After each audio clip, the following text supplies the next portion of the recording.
आज जो मैं चर्चा करने जा रहा हूं वो है जन्म कुंडली का षष्ठ भाव। आप जानते हैं ये भाव रोग, रिपु, ऋण और प्रतियोगिता का भाव है। अगर जन्म कुंडली के अंदर षष्ठ भाव कमजोर है तो कहीं ना कहीं आप जीवन में पीछे रह सकते हैं। क्यों रह सकते हैं? क्योंकि कंपटीशन का भाव है, चाहतों का भाव है, चाहत खत्म होने लग जाती है जातक की अगर ये भाव पीड़ित हो जाए।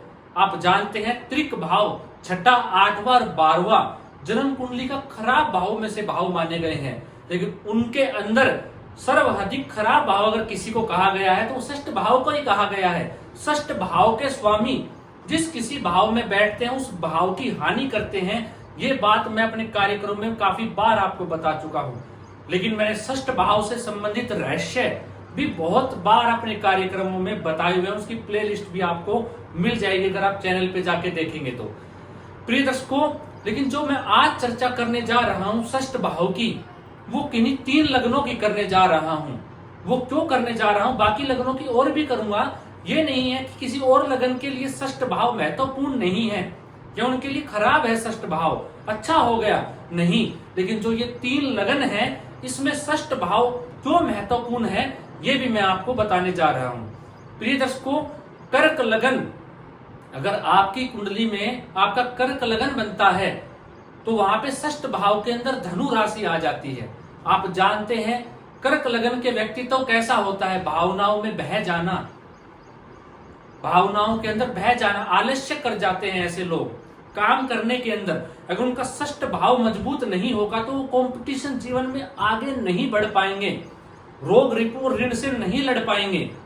क्यों? क्योंकि उनका षष्ठ भाव कमजोर है, पीड़ित हो जाए। अब पीड़ित षष्ठ भाव कैसे होता है? षष्ठ भाव का स्वामी किसी पाप ग्रह से दृष्ट हो जाए, अस्त हो जाए, नीच का हो जाए, मृत हो जाए, या षष्ठ भाव के दोनों साइड आगे भी और पीछे भी पाप ग्रह बैठ जाए, पाप कर्त्री में आ जाए, तो भी जन्म कुंडली का षष्ठ भाव जो है वो पीड़ित हो जाता है। अगर आपका कर्क लगन है, क्योंकि ऐसे जातक भावनाओं में बह जाते हैं, सोचने पे ज्यादा विचार करते हैं, सोचते ज्यादा रहते हैं, भावनाशील होते हैं और आलस्य कर जाते हैं, जिनके कारण जीवन में सफलता अर्जित नहीं कर पाएंगे। अगर वो षष्ठ भाव को मजबूत कर लेंगे तो वो सब ऊंचाई और बुलंदी और वो सफलता पा सकते हैं अगर वो चाहे तो, षष्ठ भाव मजबूत हो जाने के कारण।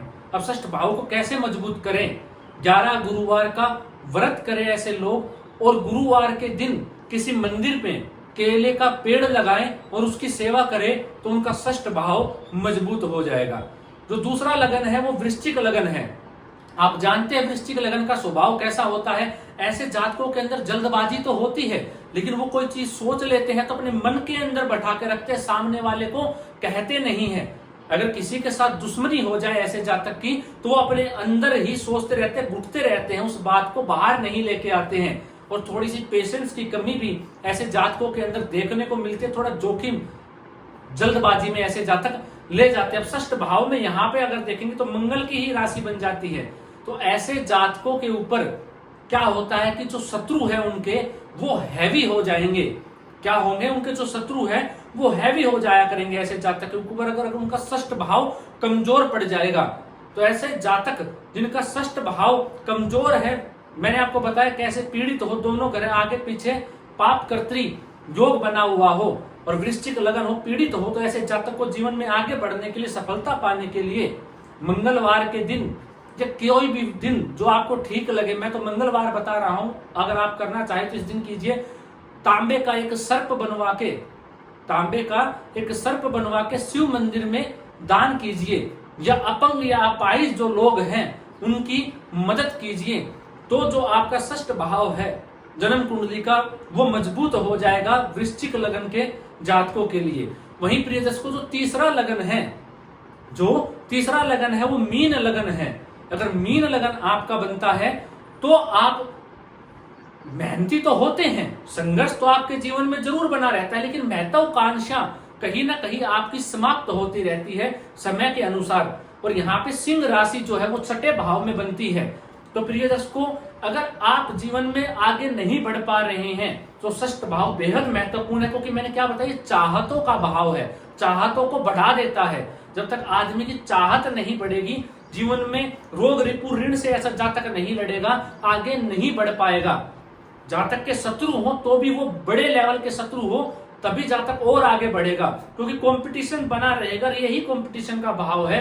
तो जब जातक की जो महत्वाकांक्षाएं समाप्त हो रही है, वो जगाने के लिए मीन लगन के जातकों को अपने वजन के बराबर, जो आपका वजन है, मान लीजिए आपका वजन 80 किलो है, तो उसका 8 किलो बना दीजिए, 10 गुना कम कर दीजिए। 8 किलो मसूर की दाल लेके आप जहां मछलियां रहती है वहां पे डालना शुरू कीजिए। संडे के दिन आपको लाभ होना शुरू हो जाएगा। और वही बंदरों को चना और गुड़ खिलाना आप शुरू कीजिए मंगलवार और रविवार के दिन, तो आप देखेंगे कि आपका षष्ठ भाव अगर मीन लगन आपका है तो मजबूत होना शुरू हो जाएगा। इसका लाभ भी आपको आपके जीवन काल के अंदर मिलना शुरू हो जाएगा। प्रिय दर्शकों, ये नहीं है कि बाकी के जो 9 लगन बच गए वो खराब है, लेकिन ये जो 3 लगन थे ये इसलिए थे क्योंकि इनके अंदर भावनाएं होती है, जल तत्वीय लगन है। प्रिय दर्शकों, ये और लगनों से संबंधित भी मैं आपको बता दूंगा, अगर आप चाहें तो कमेंट कर दीजिएगा। आज के लिए इतना ही, इजाजत दीजिए, मिलता हूं कोई नया अद्भुत कार्यक्रम लेकर। नमस्कार।